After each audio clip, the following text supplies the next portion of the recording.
is the most పశ్చిమ గోదావరి జిల్లాలో సాగునీటి వ్యవస్థ ప్రక్షాళనే లక్ష్యంగా జిల్లా యంత్రాంగం సరికొత్త కార్యక్రమానికి శ్రీకారం చుట్టింది.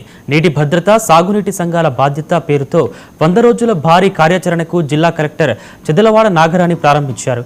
భీమవరంలో జరిగిన ఈ కార్యక్రమంలో కలెక్టర్ స్వయంగా కాలువ పూడికతీత పనుల్లో పాల్గొని అధికారులకు దిశానిర్దేశం చేశారు.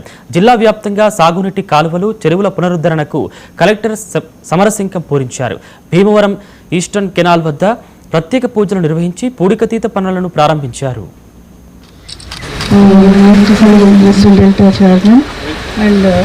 అందరికీ కూడా నమస్కారాలు. ఈ నీటి లభ్యత, సాగునీటి సంఘాల బాధ్యత 100 రోజుల యాక్షన్ ప్లాన్ మనం ఈ రోజు నుంచి ఇంప్లిమెంట్ చేసుకుంటున్నాము.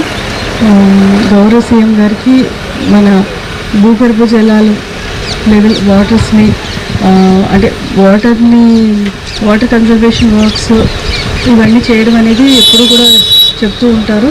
ఇంతకుముందు కూడా చాలాసార్లు నీరు చెట్టు కార్యక్రమాలన్నీ కూడా అమలు చేసుకోవడం జరిగింది.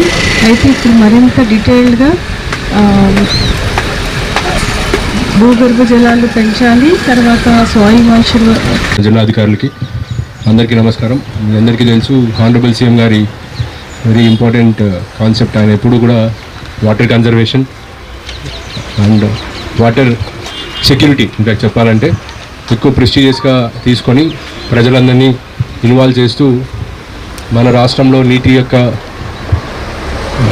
క్వాంటిటీ ఏదైతే నిల్వలు ఉన్నాయో వాటిని పెంపొందించుకుంటూ వాటి క్వాలిటేటివ్ ఆస్పెక్ట్లో ప్రజలందరికీ అన్ని సెక్టర్స్కి, ముఖ్యంగా వ్యవసాయ రంగం, తాగునీటి, అదేవిధంగా ఇండస్ట్రియల్ సెక్టర్కి అదేవిధంగా నీరు అందించాలనే ఒక కాన్సెప్ట్తో వాటర్ బడ్జెట్ అనేది తీసుకురావడం, వాటర్ సెక్యూరిటీ పరంగా అందరినీ ఇన్వాల్వ్ చేస్తూ దాదాపు 2000 నుంచి కూడా నీరు చెట్టు నేను ఇలా రకరకాలుగా ఒక స్కీమ్స్ అన్ని తీసుకొస్తూ ప్రజల ఇన్వాల్వ్మెంట్తో ఎలా చేయాలనేది ఆయన ఎప్పుడు ఆలోచిస్తూ ఉంటారు. దాంట్లో భాగంగా రీసెంట్గా వచ్చిన ఈ ఎలక్ట్ అయిన వాటర్ యూజర్ అసోసియేషన్స్తో కలిపి ఈ వాటర్ సెక్యూరిటీని ఎలా సాధించవచ్చు అని.